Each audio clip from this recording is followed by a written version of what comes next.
of the eyes.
Anayelisha kanisa, ningetaka tumlete kwa makofi mazuri.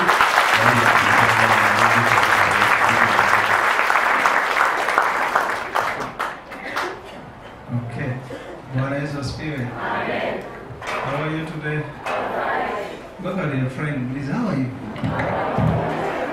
Please, mkoaje? Anakwambiaje? Mbona muonaje? Wacha ile anakwambia unamuonaje? How does he appear to you? Ako sawa? Ako sawa? Basi hata mimi naona mko sawa. Bwana Yesu asifiwe. Nimemiss kwa ubiria bwana. Siweka. Lakini mzuri sana ile kubana. Okay. Lovely. So, I want to talk about what kills a church. Simple. What kills a church? Unasikia hiyo? What kills a church? Kile ambacho kinaua kanisa. What kills a church? And we need to ask ourselves, Swahili, do you think a church can die? Do you think a church can die? Sure. Okay. Wengine wameanza kushangaa na sema nini? Yeah, kinachoua kanisa. A church can die. Lakini watu wakiona hilo kanisa kwa nje wanafikiri liko sawa. Sijui kama umenisikia? Yeah, what kills a church? Na mahali ambapo tutasoma Revelation chapter 3 verses 1 through to verses 3. There is a church in Asia Minor, kanisa katika Asia Minor liliitwa Sardis. Na kanisa hili kuna maneno ambayo Yohana anasema kulihusu. To the angel of the church in Sardis, write, these are the words of him who holds the 7 spirits of God and the 7 stars. I know your deeds. You have a reputation of being alive, get that? But you are dead. Na kwa malaika wa kanisa lililo Sardi, andika, haya ndiyo anenaye yeye aliye na hizo roho 7 za Mungu na zile nyota 7. Na yajua matendo yako, ya kuwa una jina kuwa hai, nawe simalize, nawe umekufa. Wake up, strengthen what remains and is about to die. For I have not found your deeds complete in the sight of God. Uwe mwenye kukesha, ukaimarisha mambo yaliyobakia, yanayotaka kufa, maana sikuona matendo yako kuwa yametimilika mbele za Mungu. Basi kumbuka jinsi ulivyopokea na jinsi ulivyosikia, yashike hayo na kutubu. Lakini usipokesha, nitakuja kama mwizi, wala hutaijua saa nitakayokuja kwako. Remember therefore what you received and heard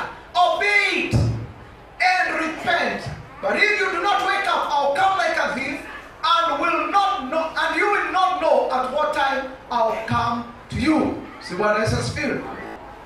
Now, generally,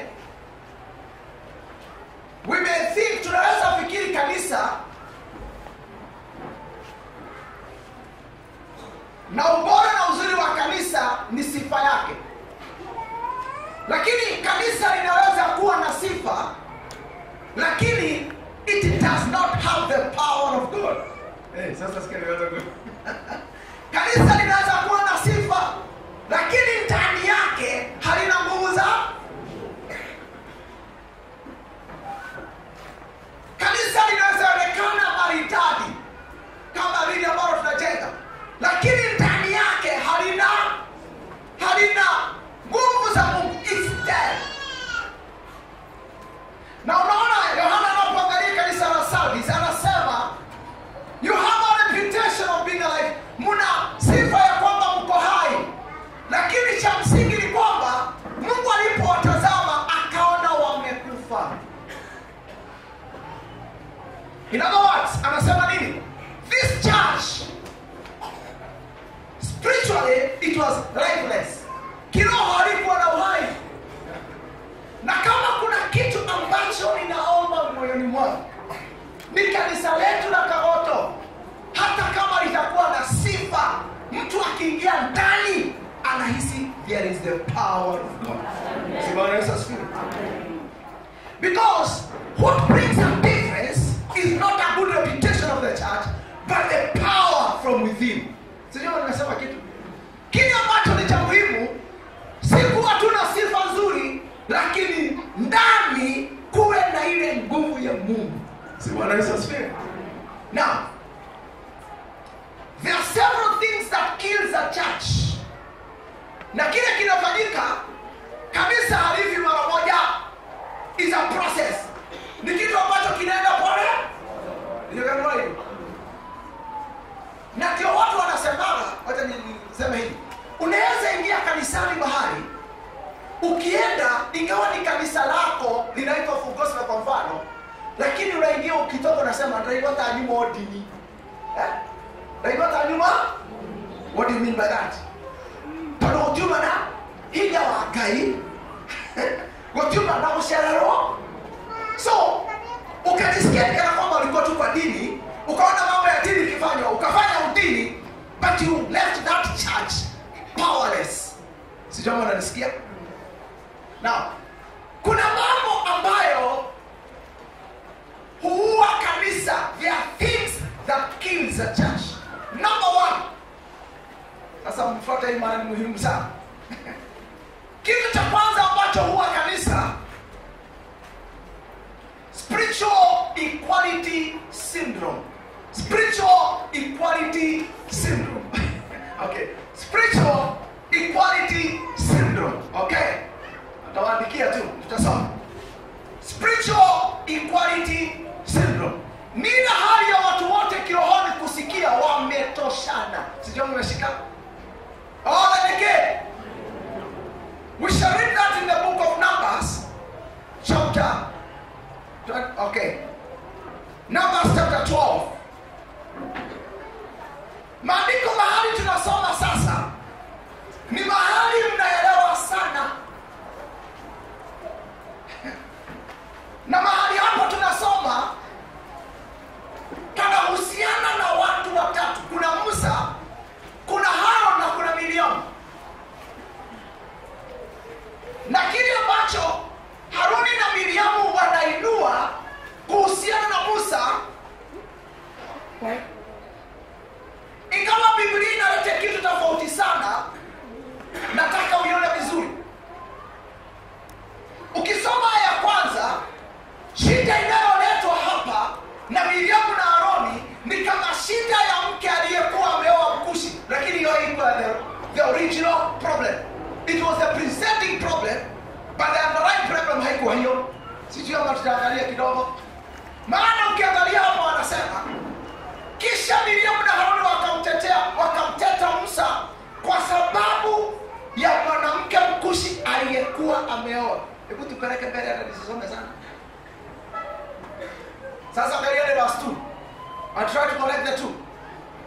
Wakasema, je, ni kweli Bwana ananena na Musa tu, hakunena na sisi pia? Bwana akasikia maneno yao. Sijui kama unaona kile wanachoinua. Shida si huyu mwanamke. Ukiangalia mzuri hapa, maana kama ni mwanamke alikuwa na shida wangefukuza. Lakini aya ya pili inasema wanasumbuka, maana wakijipima wanajihisi kwamba hata wao ni sawa na Musa. Yaani Mungu anafaa kuwa pia akiwaongelesha, Mungu anafaa kuwa akinena na wao. Sasa wanamuuliza, yaani wewe Musa peke yako? Ni wewe Mungu ananena na wewe, hawezi nena na sisi? What was in their heart? Ni kwamba walijisikia hata wao wana uwezo wa kupeana maelekezo na direction kwa watu hawa. Sijui kama unanielewa. Hebu nisikia na unisikie mzuri. Na nataka iingie leo.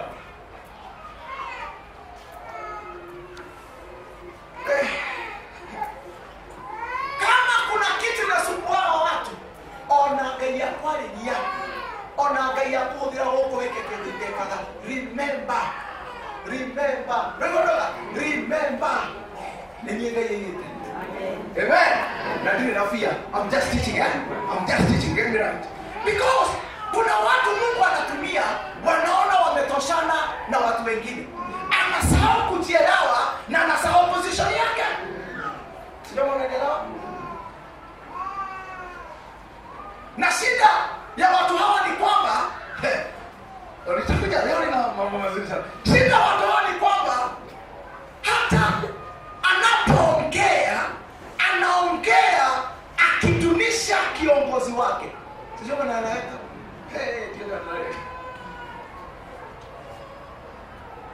Mtu ameshahubiri hapa mkono juu, kama ameshahubiri hapa mkono juu.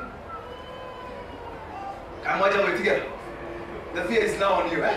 Kama ameshahubiri hapa. Hata kama ulihubiri watu wakapiga nduru. I'm honest. Na mimi nilihubiri watu wakupiga nduru. What I'm saying, we are not equals. Na wakati utaona we are equal, kanisa litaanza kufa pole pole. Sio maana ni ala. Maana hawatu kabisa. No, let's get no. But I'm honest with you. Na mole wakahuti again. Okay, we are not competing. If you have substance than me, they go higher than me. Because I need to be higher than as a leader. I'm communicating, I'm this leader. But what I'm communicating, tafadhali hata ukifanya kitu uone mtu mwingine ambaye ana mahali amewekwa hafanyi, usiingiwe na hiyo roho ya kuona hata wewe unaweza fanya. Because that is the beginning ya kuwa kanisa. Siniulizeni maana ninawafundisha leo. Kwani hata mipasuko inatoka wapi? Si ndio huko? Mtu anajisikia maana huyu ananena, anahubiri, anafanya kuliko mwingine. Watu wakianza kusema na leo ida wakireli wetu wanatereli. Wanaenda utomtagilia. Anajisikia ametoshana. And let me be honest with you, I'm teaching today. Mimi nimeshangaa na maisha. Nimeshangaa. Leo ninaona examples. Nimeshangaa. Kuna watu waliniacha hapa na mimi sikuwafukuza, lakini wananitafuta juu chini. Maana wanasema waliona kama tumetoshana, wameona wameitwa, wakaenda, sasa mambo imeshindikana njia. Kuna mtu alinitafuta, mimi nasema hivi, bwana wengine walisema alinitafuta tukitengeneza ile mkutano ya mama. Alikuta sijui nani akamwelekeza hapo. Mimi unajua ni miaka gani? Wakati wa COVID. Sio wakati wa COVID, ilikuwa 2009. Nilitoka Morogoro nilikuja hapa. Nikamkuta akatoroka. Nilijaribu kutafuta akatoroka. Alinitafuta tukijenga jukwaa pale. Akakuja akasema, "Wewe ndiye ninatafuta." Nikamuuliza, "Mimi niko hapa." Akanieleza mambo, nikashangaa. "Pastor, nimekuja. Maana ninataka kutubu kwako. Nilisikia niliondoka bila kukueleza. Nilijisikia kama," akaongea maneno sina mbele sasa. "Na sasa nimekuja. Maana ikawa nimehubiri miaka mingi, nasikia sisongi." kila mundu mwithe we nilio kage mbegu yo kanisa no achaguthira akasema nasikia sisongi. Nikamwambia mimi sina shida na wewe, mimi si mimi nilikufukuza, si mimi nilikwambia utoke, lakini mawazoni mwake alijisikia onakeka inobothe. That's a problem. Sasa nikamwambia enda ukijipanga utalikuta. Akaniambia hata siendi kujipanga dagira mtumia oli utalikuwa kitu utake kuligira.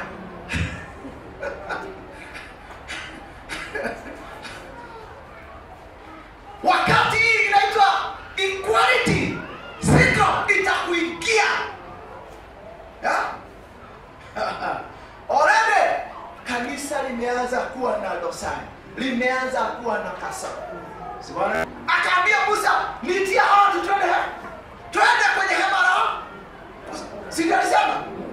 Alipofika hapo ndio Mungu alitoa maneno yote akayalete. Musa anajaribu kusimuku, wachana na hii mama Miriam wachana. Mungu anaweza Musa kama angefanya hivyo kwa hiyo mwana. I'm not scaring you, I'm teaching you what kills the church. Need spiritual equality syndrome. Mungu akikuinua kidogo, akikusaidia kidogo, akikulemesha kidogo, hata unaanza kusikia ona nini kwa. Umeanza kutulia.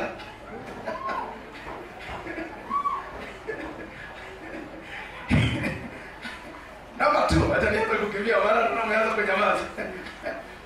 The second thing that kills a church, the Absalom syndrome. Syndrome. The Absalom syndrome. Syndrome niliwafundisha nikamwambia syndrome ni kitu kanaonekana kama tabia kanaonekana kwa mtu kanajirudia na kanakuwa kama ugonjwa kake. Si nimeshasema hivyo? The Absalom syndrome. Hii tutaiona katika kitabu cha 2 Samuel 15 verse 1 to 6. Absalom alikuwa mwana wa Daudi kama mtakumbuka. Kuna mahali ilifika Absalom akaingiwa na mawazo. Na mawazo yaliyomwingia ni kwamba hata sasa yeye anataka kuwa kiongozi. Sio mnakumbuka hiyo maandiko? Alipotolea, pengine hujatolea. Second na tuzia kusoma kwa sababu ya time. 2 Samuel 15 verse 1 to 6. Akaenda kwenye maneno yanasema akaenda akajisatu mahali. Watu walipokuwa wakija kuona Daudi akahakikisha kwanza wanapita kwake. Anauliza, "Tena wako neke uko na kale kwake?" Kama uwe mmoja uko na wewe kwa neke kwake.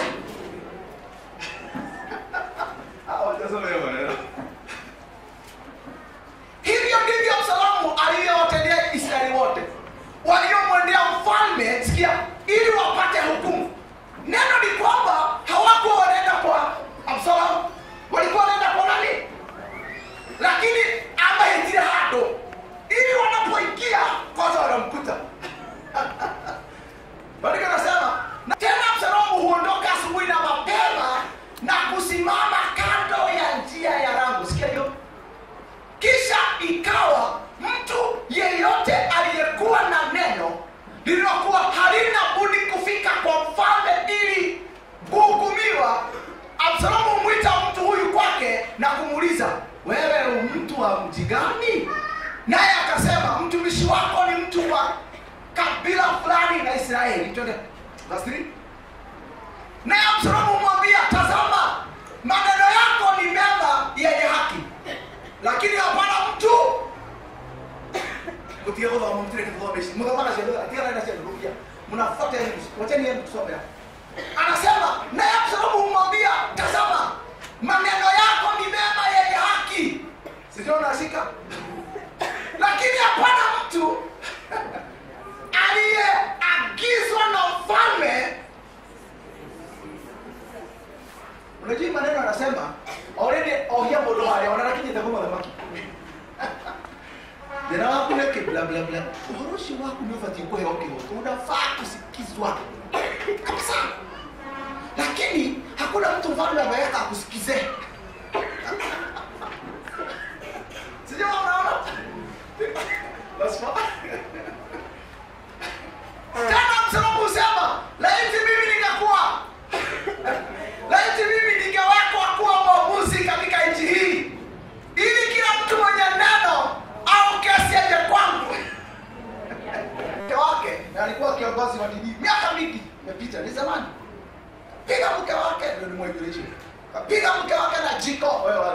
kapiga mke wake na jiko, mke akapiga duru, watu wakamsaidia. Sasa maneno haya yakaletwa kwa, it was a litmus test, na baada tukazidi pastor kaletwa kwa, kajadiliwa, watu wakapropose huyu awe. Jamaa karibika mawazo, nilipata simu ndio nifanye moja, wanaenda ndoto shawe nito. Ilikuwa nini shetani kushiriki shetani? Unasikia huyo amesikia nitatangaza yeye. Maana mimi ndio nimekoma na hiyo maneno. Maana wengine walitaka. Unajua ni roho. Maana yako iko angaliwa msuri, ndio ya roho Absalom. Kama ni mimi singesema utangazwe, mimi nilitaka uondolewe cheo. Sasa mambo yote kamwambia sawa, nikamwitia wazee wasikize. Sasa wakasikiza, hata sikwenda, wakasikiza. Baada ya kumalizana nikauza, wamesema nini? Akija sio tili kidogo wanao maturu. Ndio no ka mtakata sana. Tio bora ala Mungu yake ndiye kakio. Let me tell you friends. Unajua hata ukikosewa sio, hata mtu akikosa kanisani si wewe amekosea. Tika kucho. Nilitangaza ya mzuri na wengine nikafanya mambo vizuri. Baada ya service, kwanza ndio nilioka nikona wazee wamefuata tension. Ndio kama mmoja wale wale ndio na mbele waoka. Nikaongea mambo, nikaweka mambo kama kiongozi, nikaweka mzuri, nikamaliza. Yule mtu wa kwanza kunisalimia alikuwa ni huyu.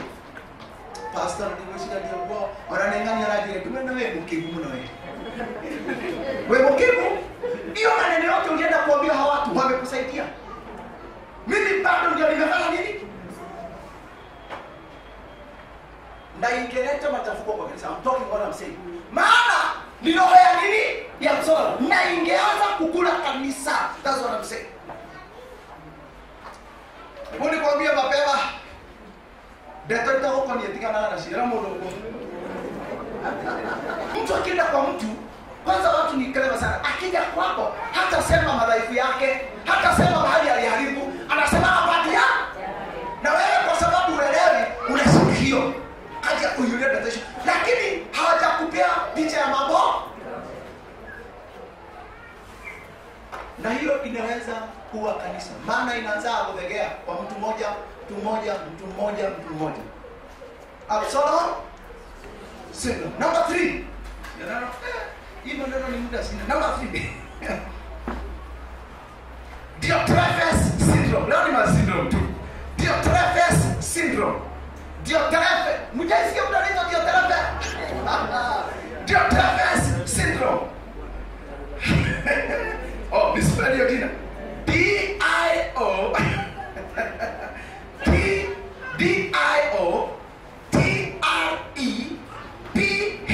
Diotrephes. Diotrephes syndrome.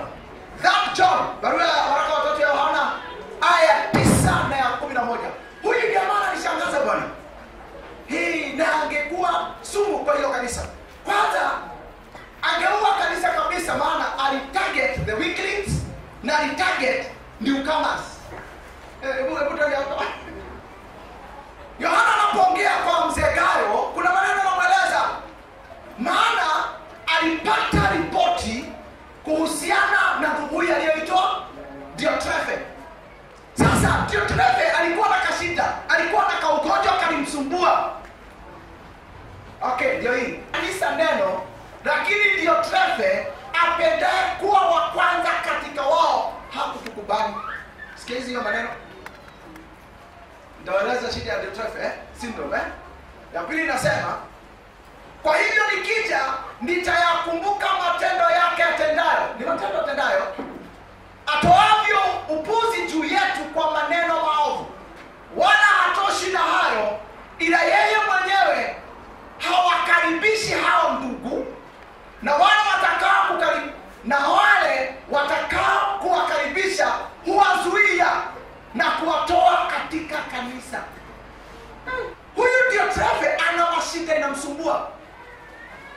Na hii roho ya Diotrephes isipochungwa huwa kanisa. Moja, Diotrephes syndrome ni mtu ambaye hutaka kuwa mbele wakati anataka kutambuliwa. Amejawa na roho ya kutaka kutambuliwa. Na ndio maana kila mmoja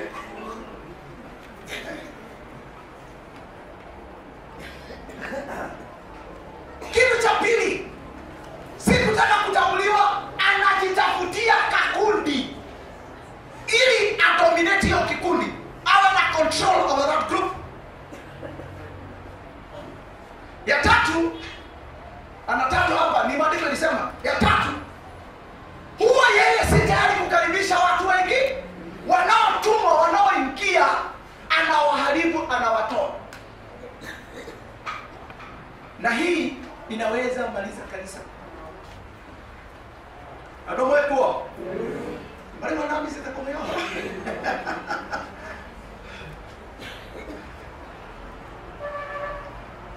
Unajua roho ya ndoto inaitwa na nini sana? Inaitwa na fear. Fear, goya.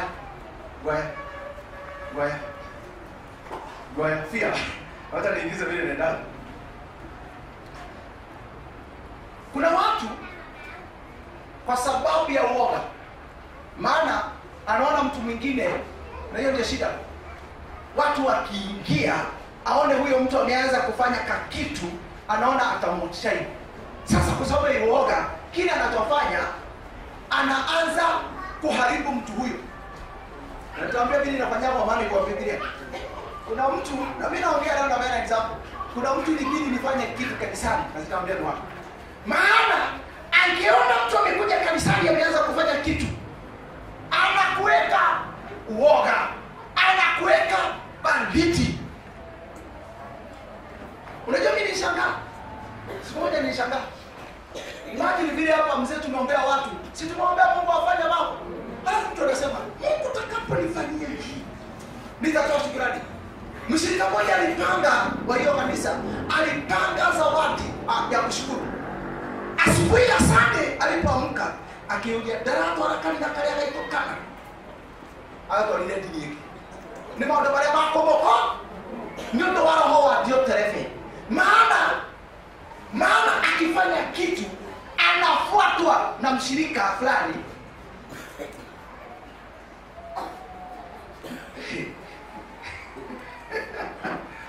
Kwa sababu yao wanaangalia nani kama leo kandidati wa bora rutivia wala ile tu alipotoka utatokea na that's the kind of a trouble spirit. Lakini kile anafanya literally ni kuwa watu wale wanataka kuingia, anawazuia. It was very painful. Hoya moto miakaanza kaya kama kakendo hata soke kama kwa watu wa dini yake. It was so painful honestly. Lakini ni roho ya nini?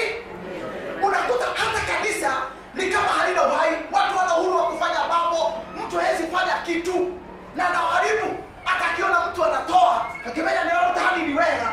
Mundu ndafatie kuruta gicunje kanitha afati gutwarira atheni. Ukikego mundu rali emotional hawa get tarefe. Mundu ndafatie kuruta gicunje kanitha. Icunje cia gutwaragire children home, gutwaragire atheni. Na hawa ndio trophy. Si kwamba hawajui maandiko.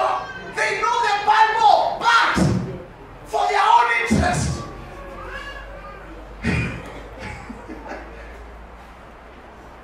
Na mimi nasema hii ninaongoza hii hapa. Hii akaroto hii roho tatu. Hakuna mtu atazuiliwa kufanya ile nataka.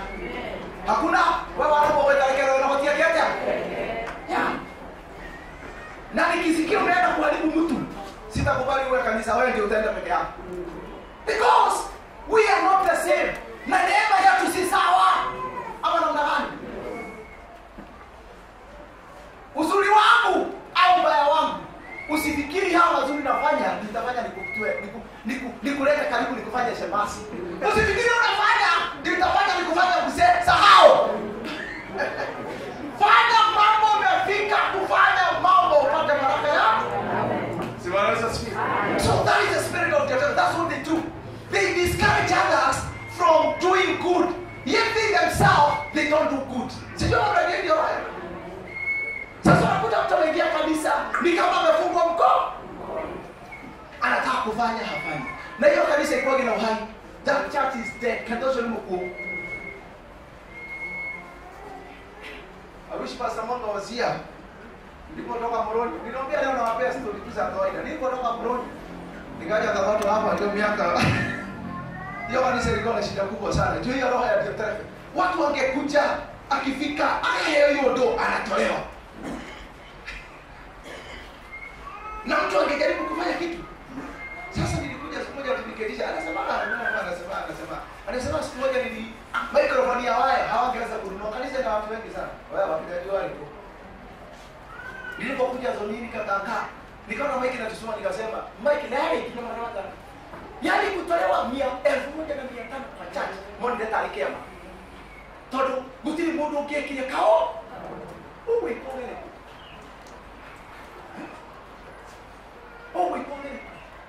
rako kwa nini ngoko wewe wako ukudike wika katoto begoko tulekea mara kabeke because your presence here and you're doing that brings no benefit to the church. Are you in the house? This kills the church.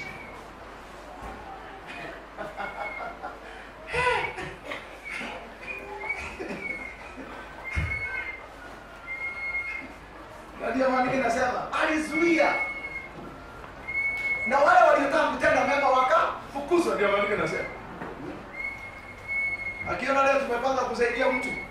Kalewa aliyokaida hiyo. Unajua kuna watu wanaweza build kitu ndio apate nafasi ya kusaidia. Bwana ana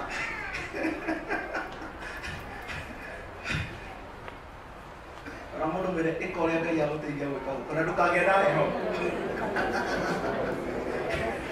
Mwe uko gutire ndio tunataka. Amen. There's not yet over in the church. Simama sasa sipi.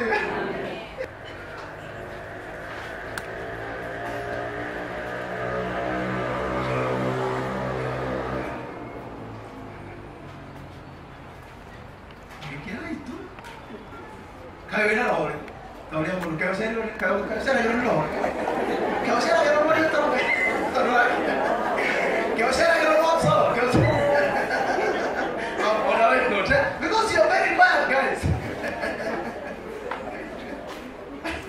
Amen. Unajua kuna siku moja nilisema hapa na sijui kama mlijua nilisema. Nilisema ninaomba kanisa hili. Bwana asipe tu macho ya kutazama, awape macho ya kuona. Kulia tumema hizo mara hana mationaga. Sijui mwanaelewa vile anasema. Anaweza ishi kanisa miaka 20, haonani kitu. Hapo very comfortable. Vile kanisa inakaa. Mwingine Mungu anamleta na anaondoka anaota hapa kanisani. Gaya kaiva lake.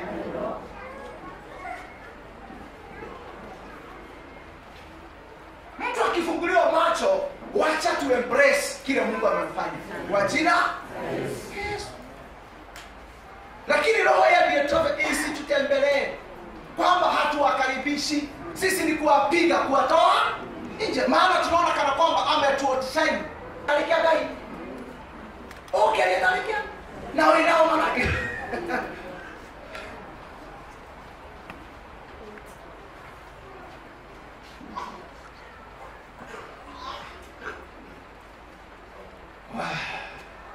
The other thing is indifference. Indifference. Number, how many points are those? I'm almost there. Number 4. Indifference. Indifference, Proverbs 18 verse 9. Indifference is lack of interest, lack of concern. Kitu kingine kinaua kanisa ni kukosa, what is this? Lack of concern. Yaani kwa shughuli, kuna watu wana shughuli, si ndio hiyo? Indifference, lack of interest, lack of concern. Kuna watu sijui nimeweka indifference, lack of interest, lack of yaani si mtu ambaye si mnipe maneno ya Kiswahili, lack of interest, lack of concern. Tumondoe shughuli, hajishughulishi na zote. Hajishughulishi na lolote. Yaani yeye hajishughulishaki.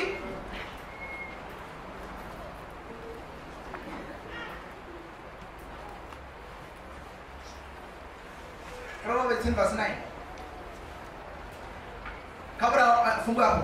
Kuna dalili zinaonyesha mtu ana indifference, hana concern, hana interest. Kitu cha kwanza ni irregular service attendance. Kitu moja itatuambia wewe unaua kanisa ni indifference. Na kanisa indifference ni kukosa interest na mambo.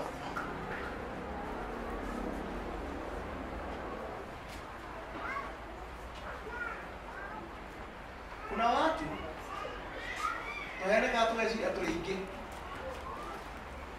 no ka umuthi ukamono mwisho wa mweri kike tona shughuli cia kani tugeci atureongerere na kaingia kedele alafu tukikaa tunashindwa tunaona namba inaipungua tunashindwa kwa tunashindwa ni nini tena inaendelea ni maana huyu mtu hana shughuli. So vile tulifikiri Mungu ametuongeza au wacha tumie mzuri au mtu hata anakuja anasema ninataka kuigiza ushirika anaokoka naona kwa shughulika leo kuigizwa leo hamtamuona tena. Hata kiongozi anajaribu kwenda kwake anajaribu kumpigia simu haonekani. Na swali huyo mtu anaongeza kanisa mkubwa maana kanisa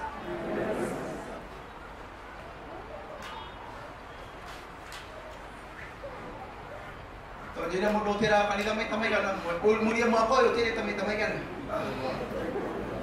na wale unajua shida moja bwana Irama rudia mama sikuona sasa there are some people who don't come to church because they desire they come because of fear. Pastor siulize nilikuwa wapi Irama ndoka ndani kwenda kanisa. And when you come to church participate kwa mambo ya church. Ndio hiyo participate. Mimi nashangaa na watu yani hao na you come to church you are very comfortable.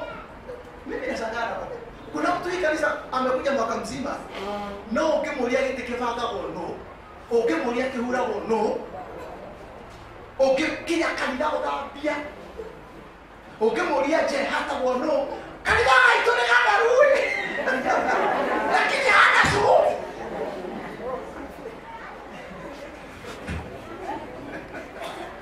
shughuli. Hajishughulishi.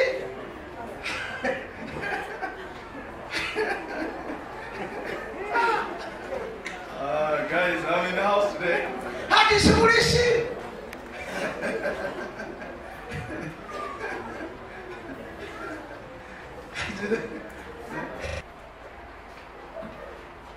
Uliza mwenzako nikaondoka liko wewe kitaweka kanisa. Kagetuma wewe kaneno wale kanisa. If today ungeulizwa kitu ambao ulifanya kanisa inua kutoka date 1 mpaka leo umefanya kitu kanisani. Ile umeosha church, umepanguza kiti. Wanasema kwa na baadhi tu hao ndio kishughuli katika kanisa kao. Wanangia katika kanisa kao. He's less concerned. Nimeomba leo macho yenu itazame yone. Kwa jina mwingine anakuta makaratasi imejaa huko machupa hana shida lakini Sunday anaenda kule kinageti kwa hati tu na mtu no hata kinageti hizo maranga nini akirado tele na mambo district yeye kwa gidagia luma ketu na mambo no na kali ndio ndio hata ana kali bora wani kali luma kamera mokire Najua his house. ana mimi basi si mkifika Karata mnasema hii kanisa yetu wakati hapo imejengwa hamungeta kwa identify. Era moto wewe shughuli shake. Si ndio hiyo? Nagenda kanisa kidogo ya life.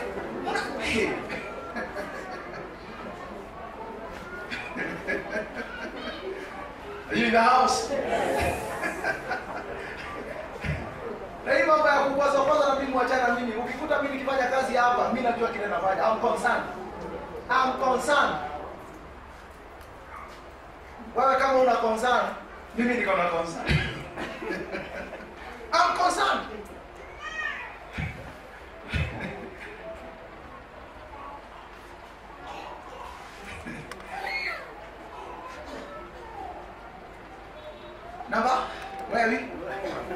Number 5. Nafikiri tumaliza. Sasa nataka niwaambie. Number 5. Worldliness.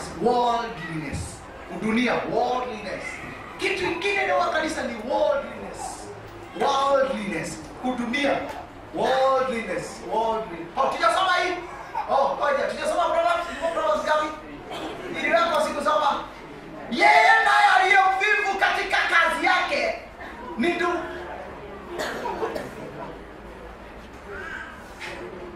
ni ndugu yake aliye mharibifu.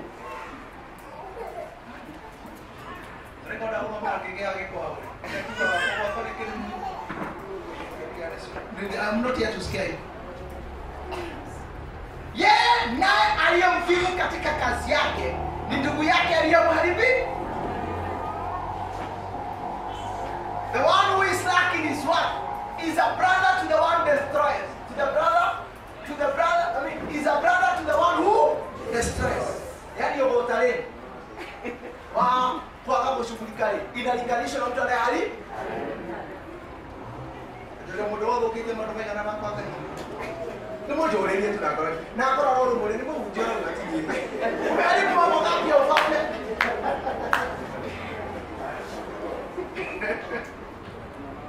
Our laziness, our slackness is as good as destroying, as we are saying. Yani uvivu wetu na uzembe wetu ni sawa sawa na kuharibu tu maji. So ukisema mtu aliharibu kitu, hata wewe kama ni mvivu jihesabu. Na mani yako kagia ukimwona na wewe rotamu. Wewe yeye ndio ndio ndio yako kagia ni. Niende kiongere koje kile. Because if you are slack in that, Mungu anachukua nyinyi wote ni madugu. You are twin brothers. That says the Bible. You are twin brothers. So we are in worldliness. Worldliness. Kitu cha nafikiri cha tano ni udunia, worldliness. And this one tutaipata 1 John chapter 2 verse 15 to 17. Worldliness, udunia. Udunia, 1 John chapter 2 verse 15 and 17. Inaongeana maneno fulani, unaona kama amefika ni sawa. Na inaongea habari ya tamaa ya macho. Okay. Nitaingiza tu haraka maana sina muda nisonge kidogo. Nataka nyingine mbele nimalize. Dunia wala mambo yaliomo katika dunia. Mtu akipenda dunia, kumpenda Baba hakumo ndani yake. Na usiende kwanza. Wewe ndio mtania. Msipenda dunia. Kwani mnakaa wapi? Mnakaa wapi? Sasa maandiko yanasema msipende dunia wala mambo yaliomo katika dunia.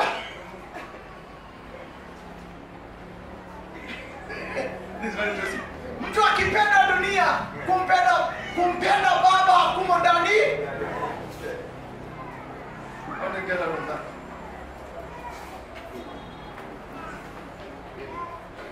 Ndio ukomena naingia. Toleane leo na geto ki. Kokoro. No maundu maria mamagiaga. Mama. See, we are good in saying that. But the practice kufanya kile ambacho ni halisi.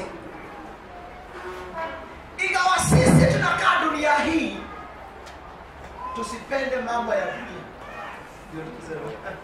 Sisi ni wa dunia, lakini tusipende mambo ya dunia.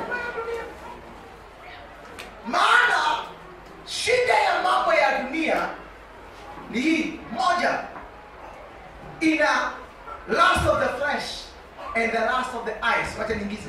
The lust of the flesh is immorality. The lust of the flesh is immorality. And the lust of the eyes is materialism. Sijui mimi nimeingiza. Sijui, lakini naongea Kiingereza. I know what I'm saying there. The lust of the eyes is immorality. Na hii napendanga Ayubu alisema, wacha niwaambie tu ni baba. Ayubu alisema, I have made a covenant with my namrale kia welai. Good. I made a covenant with my eyes.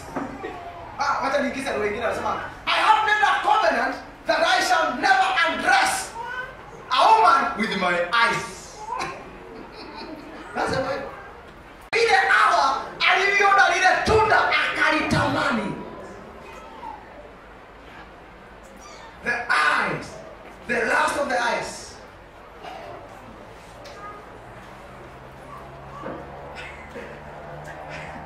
Na hivyo, na mimi nashangaa na wanadamu. Na mtu anaenda nyumbani akijitia moyo na kile yake kitaka bila kaidia msharani ndio si moto wangu. Mmoja kainiaje?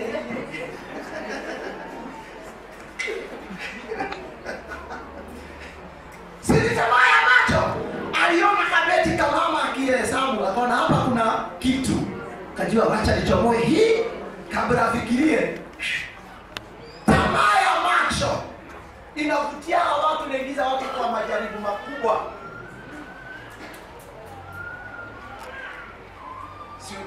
Kama ni mimi wewe ningeguza macho yangu na nisema kutoka leo ionage ile mambo mazuri ile baba linaondokea. Isinikize kwa majaribu.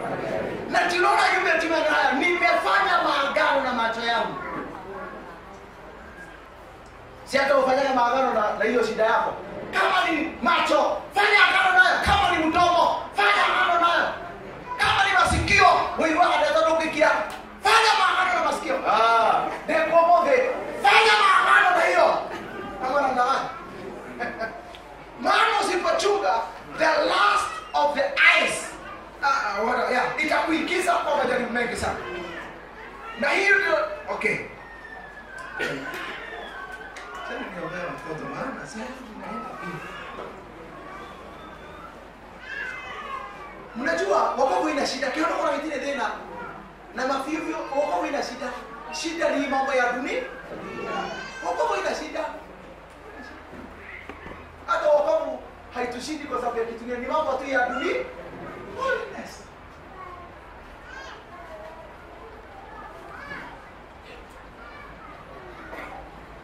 Hey.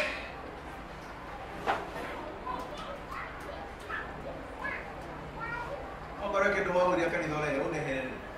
Oi godo ode. Oi godo yo yo nokia made. Ndio mambo ya shaitani kutida kehoidia ndio mwele shindo idira. Nisikomena kile shaitani ni wewe ile yani ile hado. Do what is required of you. Kavashano keke kora vai no hone. Karabia pia baya. Kuliko umie miaka yao. Wewe kile ina ugezo nisiko na wewe igoti. Kuja. Ama na haraka. Itayo tata.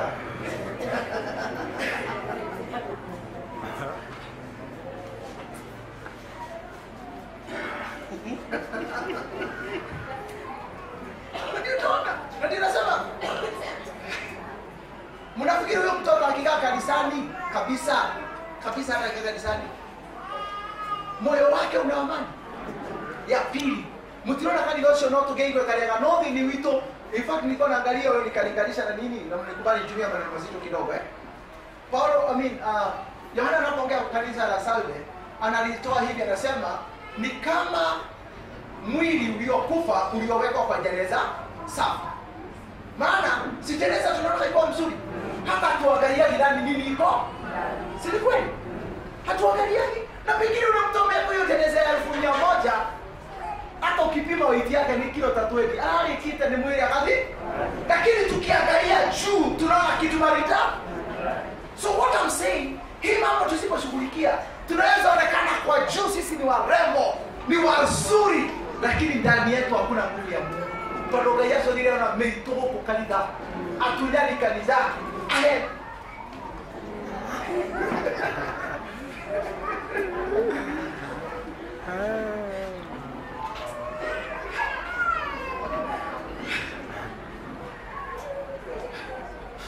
What kills the child? That's who I am. See that? See that? What kills?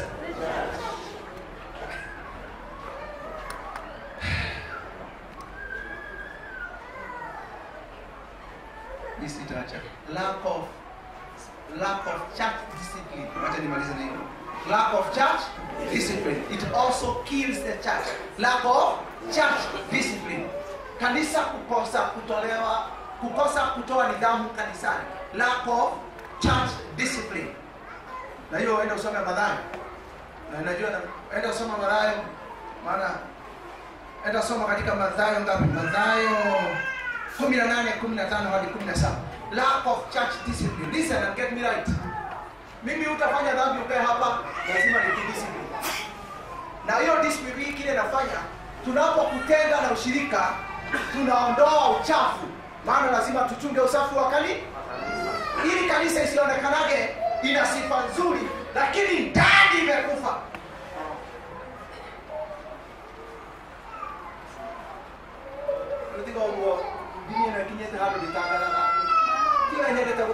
It's not my hobby, but I have to do discipline. That's very important for you to understand. Kwa hivyo bwana atitele. Tunaona matari kwa sababu na huko jitu na ungeto mshughulikie. Unajua mwingine ukishikwa unakimbia kwa pastor unampea kitu. Ananyama? Yetu baya hizi. Mali kazi. No, that's what is happening. Yeah, mtu akijua anafanya kitu, anakimbia kwa pastor. Kama na demo kwa hano. Ndio ndio hapo hizo sio ndogo. Unataka leo kakesha haja mdogo kwa mama nani niko tole ndio. No, that's what people do. I know that's what people do. Yes. And that's why they don't have that authority. Ndio watu wana authority. Maana wawaida kama yeye ndio unaniweka hapa kila wakati unanishughulikia na kitu. Maono makanika yana wote hao kwa hiyo. You will never muscle me. That's my take. You will never muscle me. Awe baga, wewe ukalika kora keshulinga na leo. Ningana menya nikimoroto akuliki. Hello. Ambia mwenzako kama mzuri sasa. Si tukae mzuri leo unaona? Tukae mzuri. Pamoja na sifa nzuri. Kanisa liwe lina uhai. Na tukiingia hapa hata kama tujafanya kitu Mungu anashughulika. Ama namna gani? Yeah, because of hate, we don't come to church to waste time. Tutukakaida kutabaida, tutukakaida tutina waweka. Kuna watu wamefunga biashara za haja hapa leo. Lakini wamekuja maana wanataka wakienda nyumbani wao wamekutana na Mungu. It's my prayer toka huko tunakutana na Mungu. As we get out of that door and out of that gate. Tunasema netozamaneti ya tumebadilika, tumeshughulikiwa. Mtu kama ni mgonjwa ameponywa kama alikuwa na haja wako na kijaga ina kutomanile kwa maina kila kutomba it's there. Netoendelea just amen. Amen. Are you there, friends? Yes. What kings at church? That's lovely. Wow.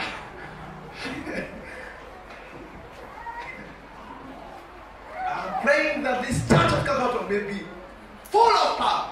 Amen. In Jesus. Amen. And that power italetwa na hiyo mambo nimesema. Tuondoke hiyo mambo. Kwa jina Yesu.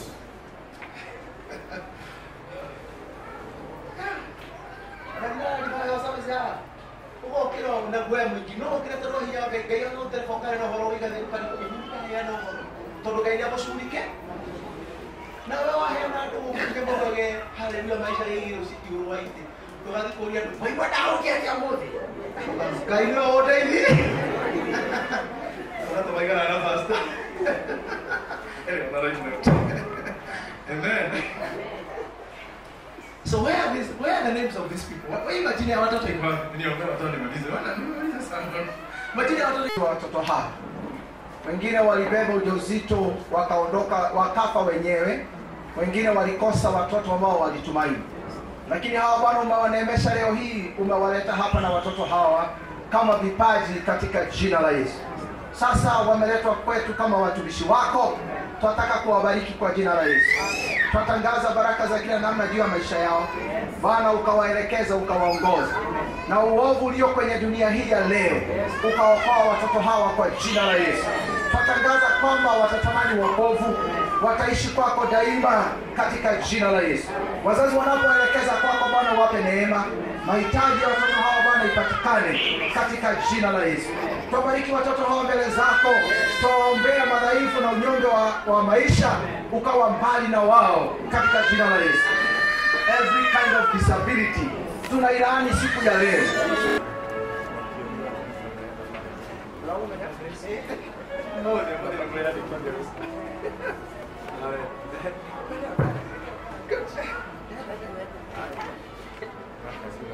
Baba wetu na Mungu wetu kwa jina la Yesu Kristo, asante kwa sababu ya vipawa hizi za watoto wa Bwana. Amen. Naweka mbele zako ewe Mungu mtakatifu katika jina la Yesu. Asante kwa sababu ya maendeleo katika madhabahu haya, na ili tunene neno la baraka juu ya maisha yao. Ewe Bwana, tutangaza baraka juu ya watoto hawa katika jina la Yesu Kristo. Tunawatenga na ulimwengu wa nafsi na dhambi, na tunawaunganisha na madhabahu ya mwana kondoo. Itawale juu ya maisha yao kwa jina la Yesu. Kila maradhi ewe Bwana ukashughulikia, mahitaji yao Bwana ukakutane nao katika jina la Yesu Kristo. Kuombea wazazi wao ewe Mungu, kawape roho wa hekima, na ili malezi yao ewe Mungu yakafikiane kulingana na mapenzi yako, kwa sifa na utukufu wa jina lako. Tunawabariki na baraka za mbinguni, na kwamba Mungu ni mwaminifu kwetu. Asante kwa sababu ya watoto hawa ambao wameleta mbele zetu siku hii ya leo. Tuomba kama jinsi mshindi kuishi ndani yao kwa jina la Yesu. Tuombea baraka zote kutoka kwako kwa jina la Yesu. Neema yako iwatoshe pamoja na wazazi wao kwa jina la Yesu. Tuomba Bwana walinde na maovu yote kwa Yesu Kristo. Wacha Bwana tuwatie hao wameletwa katika nyumba hii katika jina la Yesu. Tutawaweka watu katika jina la Yesu Kristo wa Nazareti. Bwana, tunatangaza utawalinda katika maradhi yote Mungu. Bwana, utawainua wataona wema wako na ukuu wako katika jina la Yesu. Maradhi yote yanakuta watoto wadogo Bwana unawapigania. Tuomba ukatenda hivyo katika jina la Yesu. Bwana, wakakuwa wakikuogopa Mungu, wakikuwa wakikuata katika neno lako katika jina la Yesu Kristo wa Nazareti. Hata wazazi wao waweka mbele zako Mungu. Tuamini Bwana utaprovide chochote wanachohitaji katika jina la Yesu Kristo wa Nazareti. Watoto hao mikononi mwako tutawaweka. Bwana, ukalinde ukahifadhi hai, wakaona wako na ukuu wako katika jina la Yesu Kristo wa Nazareti. Tuomba na tukutukuza jina lako. Tukushukuru kwa sababu ya watoto walioletwa kwetu. Tumewapokea kama watumishi wako siku ya leo. Na tunataka kuwabariki sasa kwa baraka za kipindi. Tunatangaza watoto hawa wakapata afya nzuri, ukawaokoa na majanga yanayokuwa malezi, ili wakaota katika njia ya kipekee, ukatawala mawazo, ukatawala maisha yao, wakawa watu ambao watakuogopa wewe katika jina la Yesu. Napenda kuombea leo ukawatenganisha na mambo yako na mali zao Bwana, ukawafanya wakawa watu walio tofauti, wakawa baraka kwa wazazi, wakakuwa watu ambao watatumainika katika jina la Yesu. Tunatangaza wokovu ni sehemu yao. Na sasa tuachilia msaada wa kila namna kwa wazazi wao, msaada wa malezi, msaada wa kila namna ukawa ni sehemu yao. Tunawabariki na kuachilia kwako siku ya leo. Kwa jina la Baba, Mwana na Roho Mtakatifu. Asante kwa sababu ya kufikisha mahali walipo katika jina la Yesu. Tunaomba Bwana utukufu wako ukawe nao katika jina la Yesu. Tunatakanisha mambo ambayo huwasugua wakitua Bwana katika jina la Yesu. Wakitua Bwana wawe wanapendwa na watu na pia kuwapende katika jina la Yesu. Tuombea Bwana ukawahifadhi katika wema wako katika jina la Yesu. Tuombea ukaishi nyumba yako ewe Bwana katika jina la Yesu. Tumeomba na kuamini. Amen. Asante Mungu katika jina la Yesu. Amen. Kama vile ulivyosema watoto wadogo wanaoje kwako mfalme, hivyo ndivyo imefanyika katika hii siku hii ya leo. Amen. Kwa hivyo kama viongozi tuwabariki watoto hawa siku hii ya leo, tukiamini kwamba utawalinda na utafanya waishi maisha mazuri kwa jina la Yesu. Tuombea neema yako na baraka zako kwa jinsi wa dharia. Tunapenda kushukuru kwa sababu ya ibada hii. Asante kwa sababu ya watoto wote tuliowekea mikono na watoto wote tuliowabariki. Tuamini baraka zako zitawaandama, msaada wako utakuwa ni sehemu yao. Na leo kwa imani tuwafanya tendo hili kama ulivyoagiza, na kwamba watoto wadogo waachiliwe waje kwako. Hao wote tumewaleta kwako, tumewaacha mikononi mwako.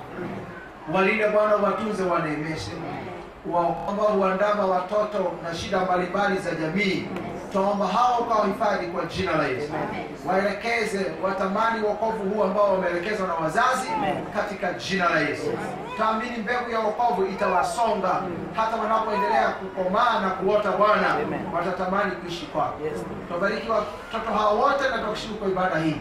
Tukiamini Bwana utawashughulikia. Haya yote tuomba tukiamini Bwana umeyatenda katika jina la Baba, Mwana, Roho Mtakatifu tuomba na kuamini. Amen.